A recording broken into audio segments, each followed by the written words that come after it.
오늘은 혀의 권세에 대해서 함께 은혜를 나누기를 원합니다. 우리가 잘 아시는 말씀인데요, 오늘 좀 많이 읽어야 되는데 시간 관계상 조금만 읽었습니다. 우리가 말을 할 수 있다는 건 참 큰 축복입니다. 사실 말을 못하면 얼마나 답답할까요? 혹시 다른 나라, 말 전혀 통하지 않는 나라에 여행을 가셨을 때 말이 안 통해서 정말 힘들었던 적이 있죠. 특별히 우리 이민 세대가 한번 러시를 이룬 적이 있었죠. 그래서 미국에 가면 이민교회들이 굉장히 많이 부흥을 했었습니다. 그때 이민교회들이 굉장히 성장도 했지만 말들이 많고 굉장한 많은 분열도 있었습니다. 시끄럽고 다투고. 왜 그렇게 교회가 시끄럽고 말이 많았냐면 딴 데서는 말할 데가 없잖아요. 말이 안 통하니까. 그리고 점잖은 얘기는 좀 해도 좀 이렇게 막 속 시원한 얘기를 못 하다가 이제 교회 오니까 똑같은 말을 하는 사람들, 말이 통하는 얘기들을 하잖아요. 그러니까 막 입이 막 터지는 거죠. 그래서 막 수다를 떠는 거예요. 말을 많이 하다 보니까 너무 친해지고 너무 가까워지고 언니, 동생, 오빠, 형 하다가 보니까 말이 너무 짧아지네. 그러다가 보니까 이제 인격적인 침해하는 말들도 많이 하게 되고 막 말을 함부로 하게 되고, 그러다 보니까 이제 다툼이 일어나게 되는 거죠. 그래서 말이 많으면은 사실 실수가 많고요. 우리가 말에 실수가 없기를 원한다면 말 안 통하는 나라를 가서 살면 돼요. 그러면 말을 실수가 없어요. 어떤 여자분이 집안 식구들이 너무나 말이 많아요. 형제가 많고 자매가 많아서 말이 많아서 과묵한 남자를 만났어요. 너무 말이 없어서 너무 좋은 거예요. 뭘 물어봐도 그러니까 너무 매력이 넘치는 거예요. 그래서 결혼했는데 진짜 지옥같이 힘들다 그래요. 말을 안 하니까. 그러니까 말을 하는 건 참 좋은 건데 말을 잘 못하기 때문에 우리 인생에 수만 가지 문제가 생긴다는 것입니다.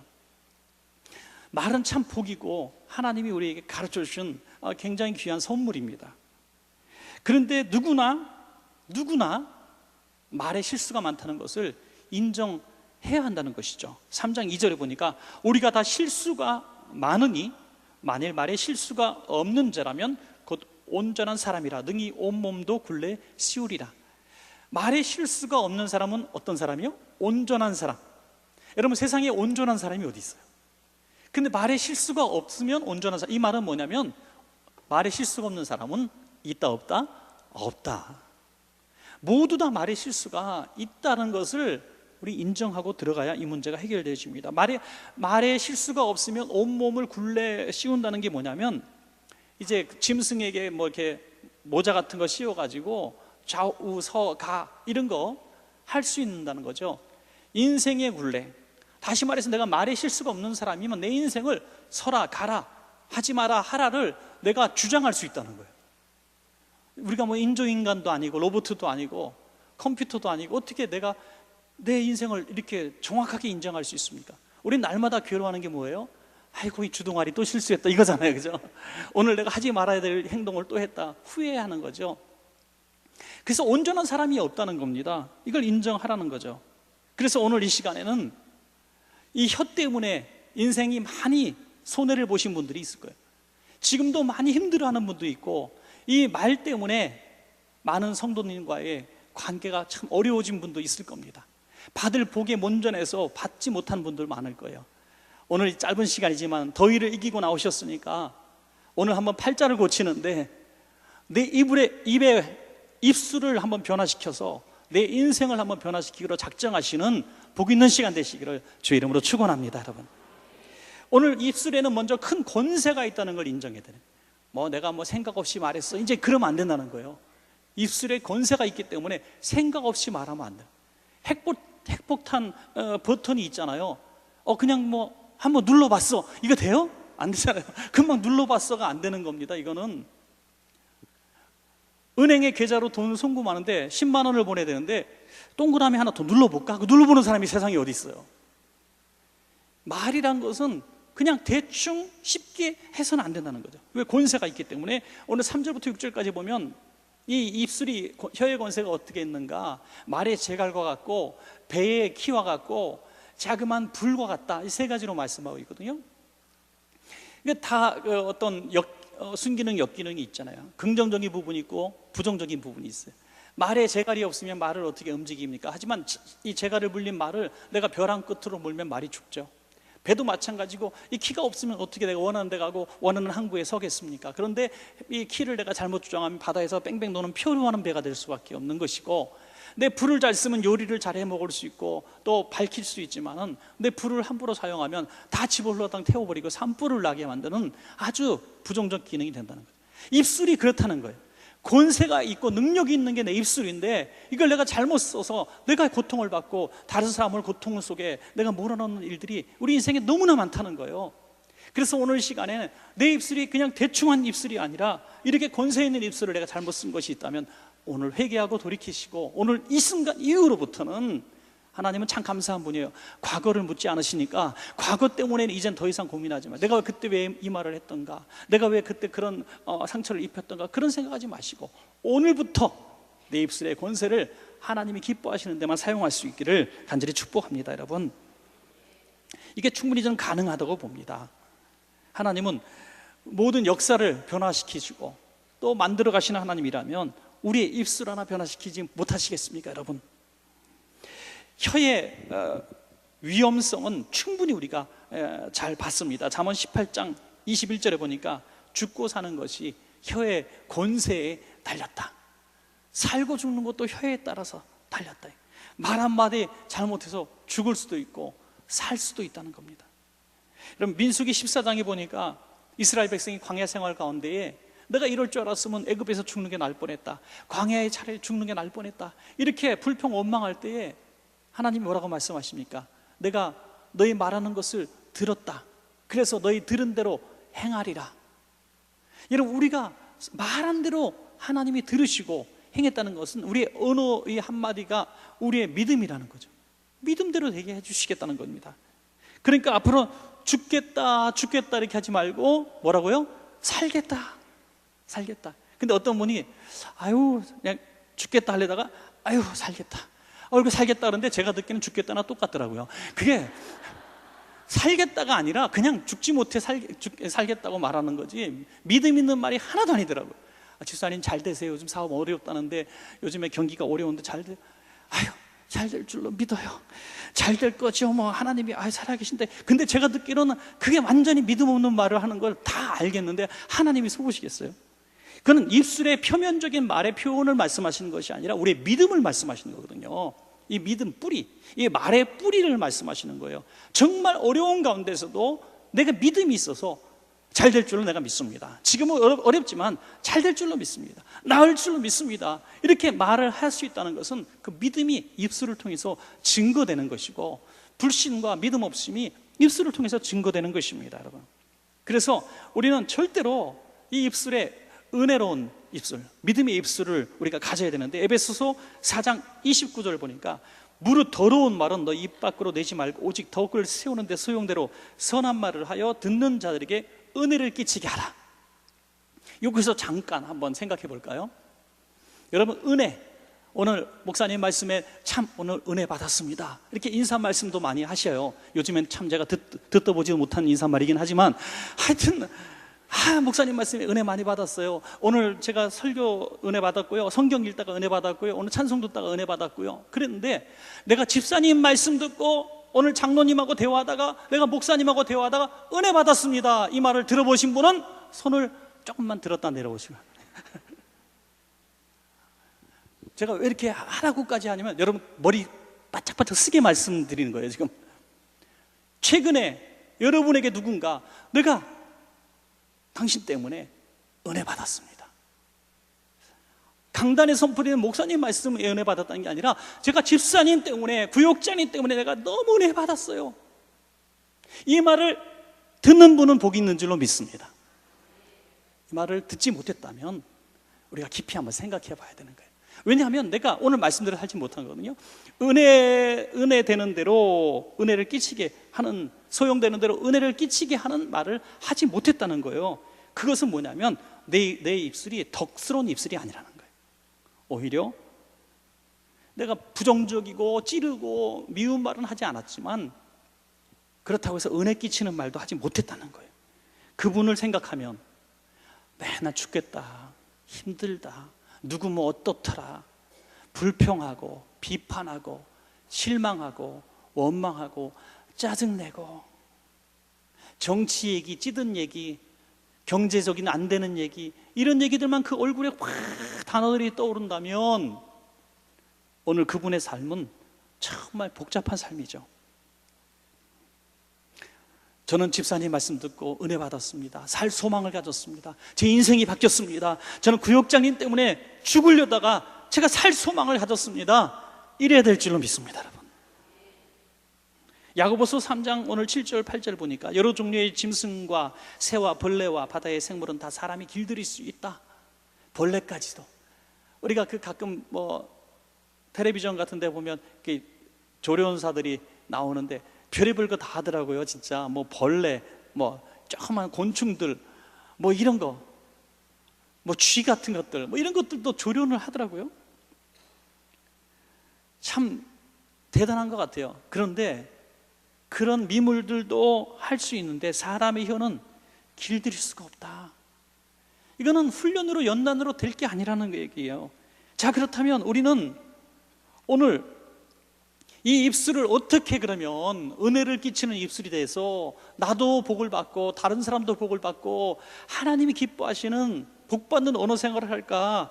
철저로 우린 전제를 딱 갖고 시작해야 돼요. 난 노력해서 안 된다. 노력해서 안 된다.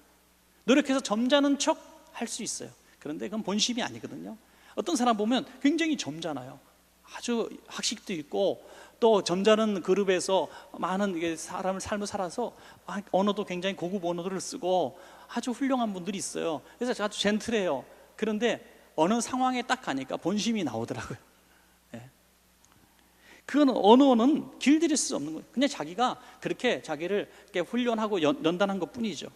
자, 혀를 길들이는 방법이 오늘 성경을 통해서 오늘 주어지고 있다는 거죠. 오늘 그것을 내 것으로 한번 삼아 보시기 바랍니다. 첫 번째는 뭐냐면 내 심령을 성령님으로 채워야 될 줄로 믿습니다. 성령님이 내 안에 가득가득 차면 내 부정적인 언어들이 녹아버리는 거예요. 미움의 언어들, 불평의 언어들, 불신앙의 언어들이 성령님이 내 안에 임재하시면 녹아버리고 떠나가는 것이죠. 그 사울이 다메섹 도상에서 부활하신 예수님을 만나는 순간 그 짧은 순간에 수만 가지의 변화가 일어나잖아요. 만약에 누군가 사울과 1대1로 만나서 아니면 어떤 신학자 그룹이 만나고 목회자 그룹이 만나서 은혜 충만한 사람들이 만나서 그가 부활하신 예수님을 가르쳐 줄 수 있다면 맨날 며칠을 논쟁을 하고 공부를 해도 설득이 안 됐을 거예요. 그러나 그 짧은 순간에 나는 내가 박해하는 예수라라고 예수님을 만나는 순간 설명이 필요 없게 되는 거예요. 한평생 그의 인생은 180도 변화되어서 하나님을 증거하는 삶으로 바뀐 줄로 믿습니다. 이거예요. 우리 안에 성령님이 임재하시면 내가 그렇게 부정적이고 불평하고 찌르는 말을 했던 것들이 나도 모르게 안 나오게 되는 거예요. 그러면 제일 먼저 누가 알아보냐면 주변 사람들이 알아봐요. 야, 집사님 요즘에 변했어요. 집사님 요즘 굉장히 은혜롭네. 전에는 이럴 때 딱 한 번 튀어나와서 뭔가 까칠한 얘기를 딱 하는 순간인데 집사님이 잘했어 막 이런 말을 한단 말이에요. 그래서 더위 먹었나? 그렇게 생각할 수도 있는 거예요. 근데 입술이 변화된 것이 아니라 심령이 변화된 거예요. 오늘 11절과 12절 보면 샘과 나무로 말씀하시거든요. 이 샘의 근원이 있어요. 샘의 근원이 있기 때문에 거기서 쓴물이 막 나오는데 아무리 그 물을 정화시킨다 하는데 무슨 소용이 있느냐. 또 샘의 근원이 만약에 생수가 나오면 그 위에 조금 오염된 물이 있어도 나중에 다 생수로 바뀐다는 거죠. 나무도 마찬가지. 좋은 나무니까 좋은 열매를 맺는 거지 나쁜 나무가 어떻게 좋은 열매를 맺겠느냐 이거죠. 우리의 마음에 이 근원이 좋은 나무, 아주 맑은 샘이 되어지면 우리 입술은 자연스럽게 바뀌어진다는 것입니다. 마태복음 12장 35절 이하에 보니까 선한 사람은 그 쌓은 선에서 선한 것을 내고 악한 사람은 그 쌓은 악에서 악한 것을 내느니라. 더 중요한 것은 무슨 말을 하든지 내 말로 의롭다 하심을 받고 내 말로 정죄함을 받으리라. 왜냐하면 내가 한 말이 열매이기 때문에 열매를 보고 하나님은 심판하신다는 거죠. 샘도 고치지 않고 나무도 고치지 않고 그럭저럭 그냥 내가 훈련으로 또 노력으로 애쓰면서 내 입술을 변화시키는 정도로 교양 있게 살아가려고 한다면 어떤 일이 벌어지는가 하면요, 야고보서 3장 9절부터 10절까지의 삶이 드러납니다. 이것으로 우리가 주 하나님 아버지를 찬송하고 또 이것으로 하나님의 형상대로 지음을 받은 사람을 저주하나니 한 입에서 찬송과 저주가 나오는도다. 한 입에서 찬송과 저주가 나온다. 그 생수기 보면요, 뜨거운 물 나오는 거 있고 찬물 나오는 거 있어요. 그 동시에 틀어놓은 거예요. 동시에 뜨거운 물, 찬물이 같이 나오는. 또 분명히 생수통에는 시원한 물 하나밖에 없었는데 그 두 꼭지에선 다른 물이 나오죠. 여러분, 우리가 신앙생활을 그렇게 할 때 똑같은 입인데 찬송이 나왔다가 저주가 나왔다가 불신의 말이 나왔다가 믿음의 말도 했다가 이렇게 된다는 거예요. 그러면 우리가 이것을 변화시키는 방법이 뭐냐? 샘의 근원 나무를 변화시키는 방법이 뭐냐? 그게 중요한 거 아니겠어요? 마라의 쓴물을 변화시키는 방법이 뭡니까? 바로 하나님의 명령대로 나무 하나를 던지는 거죠. 그것이 저는 회개라고 믿습니다. 회개. 양 목사님이란 분, 제가 잘 아는 분인데요, 이분이 개척 초기에 한 여집사님이 신방 와달라 그래서 갔습니다. 남편이 며칠째 잠도 못 자고 한여름인데 이불을 덮어쓰고 막 헛소리를 하고 너무나 괴로워한다는 거예요. 그 남편도 집사님이에요. 신방을 가셨는데 아닌 게 아니라 정말 다 죽어가는 거예요. 그래서 예배를 드리시다가 막 이제 찬송도 하고 말씀도 증거하는데 갑자기 예배 중에 벌떡 일어나더니 막 다른 방으로 가더니 막 뒤지더니 뭘 뒤지더니 지갑 하나를 들고 오더라는 거예요. 이게 뭡니까 그랬더니 이분이 택시 운전을 하시는 분인데 2주 전에 손님이 지갑을 놓고 나갔대요. 그래서 뭐 웬만하면 돌려주려고 집사니까 열어보니까 그때 돈으로 지금 한 뭐 20년 전 얘기인데 1280만 원이 들었대요. 예. 뭐 그 정도는 다 넣고 다니시나 봐요. 1280만 원, 한 20여 년 전에. 그래서 이걸 너무 돌려줄 수가 없는 거예요. 그래서 2주째 갖고 있는 거예요. 2주째. 그러다가 목사님 신방 와서 예배를 드리니 너무 괴로운 거죠. 그래서 이실직고하고 내놨습니다. 그래서 목사님이 잘했다고, 그리고 경찰서에 같이 가서 이거를 돌려드리고 났더니 희한한 일이 벌어졌대요. 안수기도도 안 하고 예배도 제대로 못 마쳤는데 병이 싹 났다는 거죠. 여러분, 혹시나 이런 아픔 속에 잠 못 이루고 고통받고 힘들어하는 상황이 있다면 영역 있는 목사님 안수기도 받는 것보다 회개하십시오. 이건 내 문제이기 때문에. 겉에 아무리 그냥 사과 껍질 예쁘게 반들반들 닦으면 뭐합니까? 그 안에 다 벌레 먹어 썩었는데 샘의 근원 위에다가 조금 해서 뭐 후후 불면 됩니까? 그 샘의 근원이 계속 나오는 물이 썩은 물이 나오는데 그것은 회개로 나를 고치는 방법밖에 없다는 것입니다. 오늘 나의 모든 언어의 쓴뿌리, 언어의 썩은 나무 뿌리를 오늘 성령님으로 채우셔서 오늘 고침받는 여러분 되시기를 축복합니다. 또 하나는 이제 하나님이 기뻐하시는 언어의 훈련을 해야 합니다. 성령님이 내 안에 임재하셔서 내 언어를 고치셔도 내가 이걸 말 훈련을 자꾸 해야 돼요. 여러분, 이 언어 훈련은요, 하는 대로, 그러니까 생각이 빠르냐 말이 빠르냐 질문에 많은 사람들이 이제는 제대로 대답을 하더라고요. 뭐가 빨라요? 말이 빠른 거예요. 생각이 먼저고 말이 나중에 나오면 후회로운 말을 할 사람은 이 세상에 한 명도 없어요. 그런데 우리가 맨날 고통받는 게 실수했다는 거죠. 말 실수했다. 요건 요렇게. 목사들도 설교하고 나서 후회하거든요. 아, 요거 그렇게 더 설명했어야 되네. 아, 요건 하지 말았어야 되는데. 날마다 그 후회하는 거거든요. 우리가 항상 후회를 합니다. 우리 자녀들한테도 후회하잖아요. 아, 내가 그때 이렇게 말하는 게 아닌데, 아, 내가 남편한테도 아내한테도 내가 누구한테도 내가 그렇게 했으면 안 되는데, 후회하는 일들이 참 많아요. 왜냐하면 말이 빠르기 때문에 그렇죠. 그래서 야고보서 1장 19절에 사람마다 듣기는 속히 하고 말하기는 더디하며 성내기도 더디하라. 말의 훈련의 가장 첫 번째는 한 박자 쉬고. 제가 찬송 복음성가 제일 여러분들 어려워하는 이유를 알아요. 하고 나가는 거 있잖아요. 4분의 4박자가 그렇게 하면 쉬울 텐데 이렇게 나가는데 우리 임내송 할 때는 2박자 뛰고 나가. 그러니까 숨이 멎을 것 같아요, 어떨 때는. 그죠? 혼자 나가려면 창피하고, 그래서 좀 기다렸다가 나가다 보면 1박자 늦고, 이게 이제 참 어려운 찬양이죠. 그렇게 하란 말이에요. 말할 때 잠깐 1박자 쉬고 하라는 얘기죠.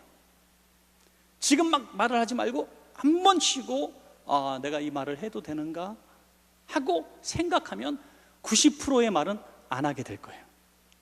너무나 쓸데없는 말, 하지 말아야 될 말들을 하는 것은 너무 말이 빠르기 때문이죠.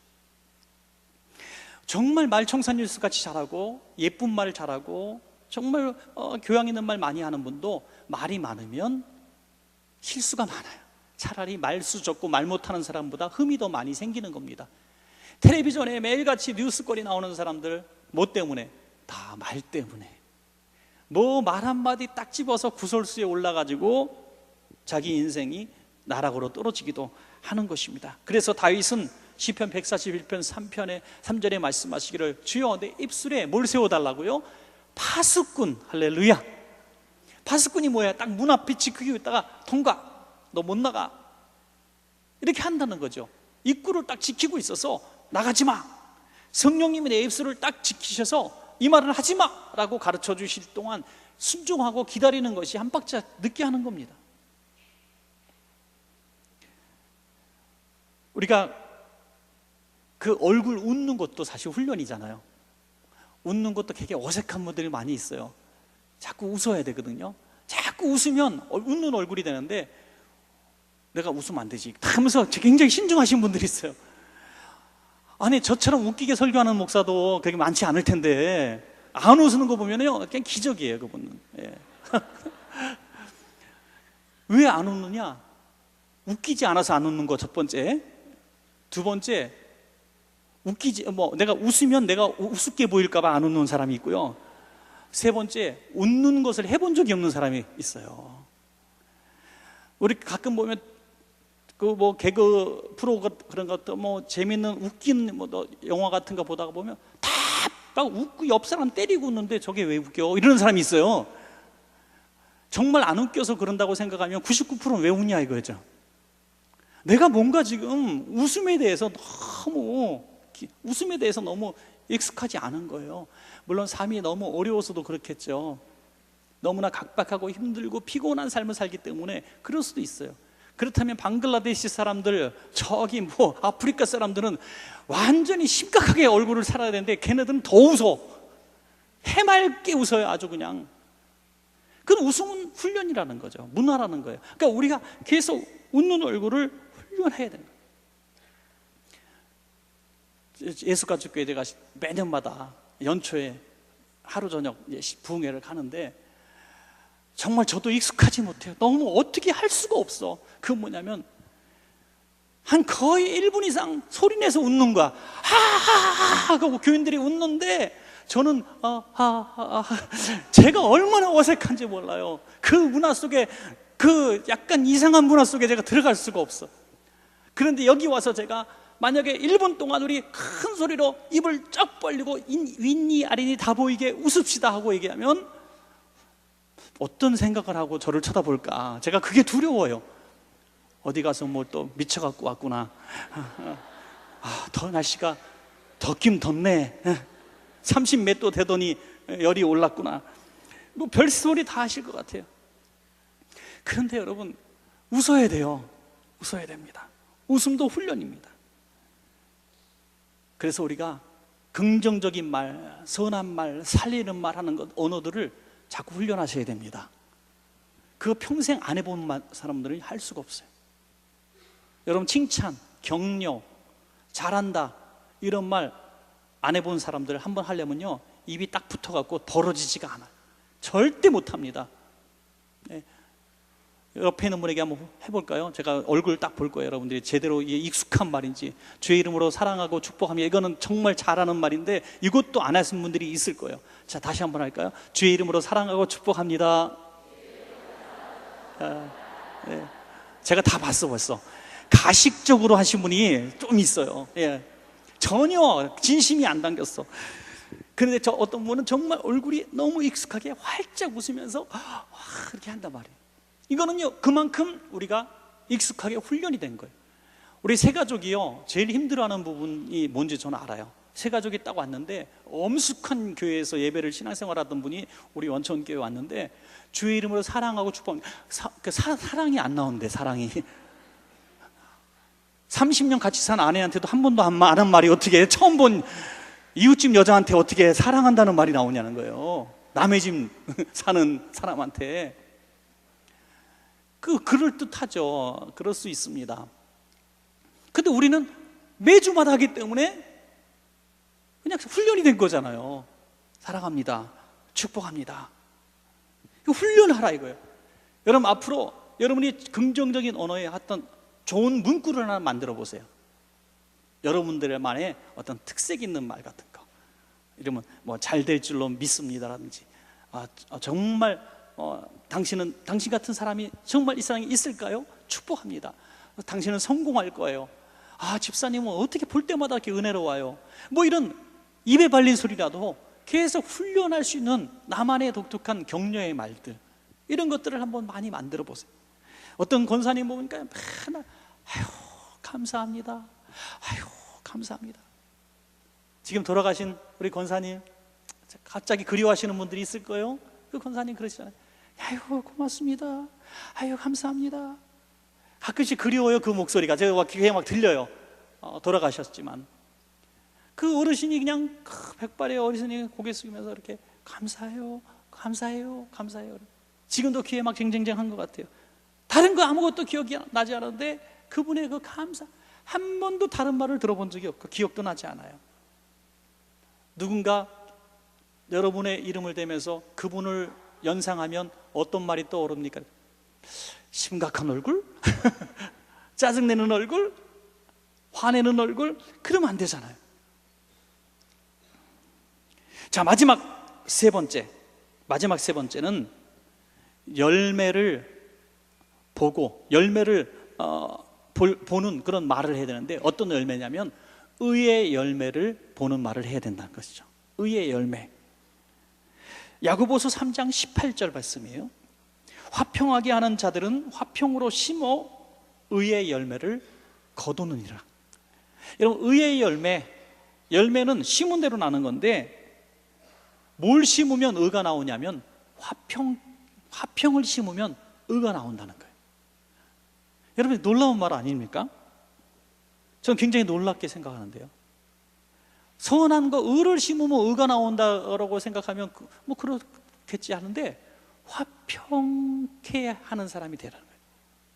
화평의 말을 하는 사람, 하나가 되게 하는 사람, 연합케 하고 서로 사랑케 하고 서로 용서하게 하고 이렇게 하는 말을 하는 사람이 의로운 사람이다 이거예요. 왜 세상이 이렇게 각박해지고 교회가 분열되어지고 믿는 사람들이라고 하면서 이렇게 상처를 주고받습니까? 화평을 심지 않고 분쟁을 심기 때문에 악의 열매가 나오는 거예요. 내가 언어를 하나 되게 하는 말을 심으면 의가 나오는데, 내가 의를 심었다고 생각을 하는데 내 의를 심은 거예요. 하나님의 의를 심은 게 아니라 내 의를 심은 거예요. 내 생각을 심었고 내 고집을 얘기했고 내 주장을 얘기한 거예요. 당신은 그렇게 살면 안 돼, 교회가 이러면 안 돼, 우리 구역이 이래서 되겠어? 하면서 막 내가 정당하게 말을 했다고 생각한 것은 하나님의 의가 아니라 화평케 하려고 하는 목적이 아니라 내 의를 심었다는 거예요. 내 고집을 심었고 내 생각을 심은 거예요. 그랬더니 열매를 딱 보았는데 열매가 의의 열매가 나왔으면 옳은 걸 심은 건데 분쟁의 열매가 나오는 거죠. 여러분들이 말만 하면 상처를 입고 말만 하면 깨지고, 그래서 그 집사님 우리 오면 안 돼, 우리 구역에 온 그 집사님 우리 구역에 오면 우리 구역 깨져요. 그 집사님 이번에 우리 기관 들어오는데 큰일 났다 야. 그 사람은요, 그 열매가 항상 그런 사람이야. 그분은 항상 자기는 옳은 걸 심었다고 얘기를 해요. 그분이 누군지는 뭐 스스로 가슴에 손 얹고 생각하시고, 하여튼 그렇다는 거예요. 요즘 청소년들이요 얼마나 말을 흉측하게 하는지 몰라요. 정말 듣지 못하겠어요. 어제 오늘 얘기도 아니지만, 그래서 어떤 실험적인 어떤 행사를 했죠. 욕을 빼고 니네가 한번 얘기를 해봐라. 욕을 빼고. 그랬더니 대화가 안 돼. 대화가 욕이 하나씩 걸려 있어야 접속사가 되는데 욕을 안 하니까 말이 안 이어져요. 그만큼 욕에 익숙한 문화 속에 애들이 살고 있어요. 그런 문화 속에서 계속 그 언어를 심고 사는 아이들이 어떻게 의의 열매를 맺을 수 있겠습니까? 좀 진부한 것 같고 보수적인 것 같고 좀 옛날 답답하고 고리타분한 것 같아도 계속 우리는 의의 열매를 맺기 위한 말을 우리 자녀들에게도 심어주고, 부부가 서로 자녀들 보는 앞에서 그렇게 심어주고, 교회 내에서도 그렇게 점잖고 옳은 언어, 정말 평화를 주는 언어들을 우리가 익숙하게 훈련하고 이렇게 해야 될 줄로 믿습니다. 이제 오늘 이 말씀 들으신 여러분들은 이제 오늘부터 전부 5호 감시 체계로 들어가겠습니다. 그래서 누군가 자꾸 이런 의의 열매가 아닌 자기 의를 심을 수 있는 그런 얘기를 하게 될 때면 찌르세요. 이렇게 탁 찌르시고, 의의 열매 맺는 말이 맞아? 이렇게 얘기하세요. 당신 이 말이 의의 열매 맺을 것 같아? 그래서 계속 이 말을 계속 변화시켜야 돼요. 우리 공동체를 바꿔야 돼요. 좀 사랑은 무례하지 않는다 그랬어요. 함부로 하지 않는다는 거예요. 예수님도 좋고 교회도 좋고 다 좋은데 성도들이 서로 무례히 여겨서 아파하고 힘들어하는 성도들이 너무너무 많아요. 그래서 의의 열매가 아니면, 그것이 생기지 않는다면 왜 굳이 그렇게 공격적이고 아픈 언어, 미움을 주는 언어, 쨍쨍한 언어를 쓰느냐 이거죠. 야고보 3장 1절에 선생된 우리가 더 큰 심판을 받을 줄 알고 선생이 많이 되지 마라. 여러분, 이거 굉장히 찔리는 말입니다.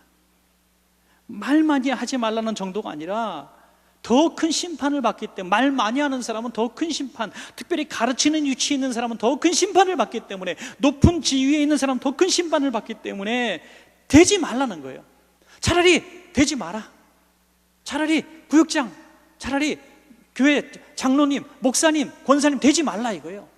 그 말, 영향력 있는 말을 하면서 더 사람들을 아프게 하고 힘들게 하고 분쟁케 하고 악의 열매를 맺으니 말하지 마라, 이렇게 말씀하고 있는 것입니다.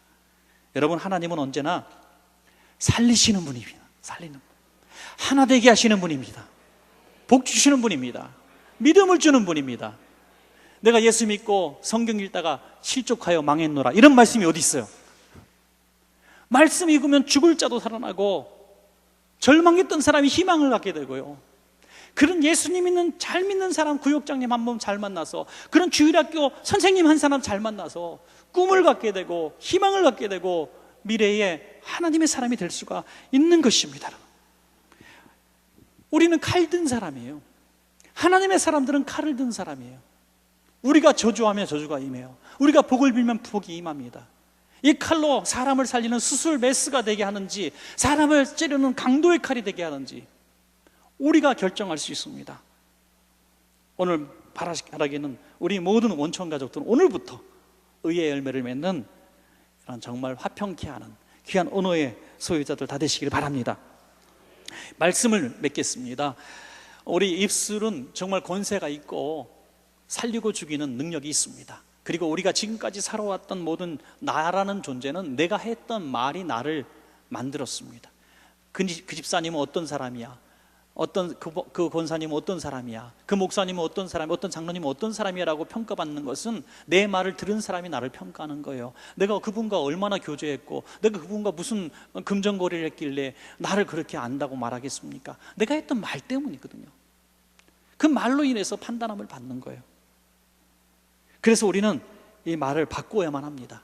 성령으로 내 안에 충만하게 임재하게 하시고, 입술을 자꾸 긍정적인 언어, 하나님 기뻐하시는 언어를 내가 훈련을 하고, 내 언어의 결과가 무엇인지 자꾸 유심히 한번 지켜보십시오. 내가 했던 말의 결과가 옳지 않으면 내 그 말은 잘못한 거거든요. 그래서 항상 의의 열매를 맺는, 화평케 하는 말을, 살리는 말을 하시는 저와 여러분 다 돼서 여러분 자녀들이 복을 받고, 우리 구역과 교회가 복을 받고, 여러분을 만나는 모든 사람이 복을 받기를 주의 이름으로 축원합니다.